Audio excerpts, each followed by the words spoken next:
يراجعنا كثير من المرضى يشكون من الشخير، وحقيقة الشخير أصبح مشكلة شائعة جدًا هذه الأيام، والشخير ليست مسألة من باب الإزعاج الصوتي للمحيطين بالشخص يعني، إنما المشكلة الأساسية بالشخير هو أنه يؤدي إلى نقص أكسجة أثناء النوم، فبالتالي الأكسجة الواصلة إلى الدماغ لا تكون كافية. 50 إلى 60% بالوقت الذي يجب أن تكون الأكسجة أكثر من 90%. فهذا الأمر مهم جدًا معالجته. وحقيقة أهم أسباب الشخير تتكون من وجود مشاكل في الأنف، أي الطابق العلوي.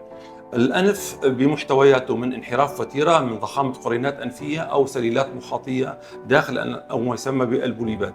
هذه الأمور كلها بالمجمل ممكن أن يكون لها علاج، إن كان جراحي أو علاج من خلال حاليا الليزر أو الكوبليشن. هذه العلاجات المتطورة التي تؤدي إلى إذابة البوليبات الأنفية أو تصغير القرينات الأنفية أو تقويم الوتيرة، كلها متوفرة أيضا لدينا هنا في المشفى الإماراتي الأوروبي. فنتمنى للجميع السلامة والصحة.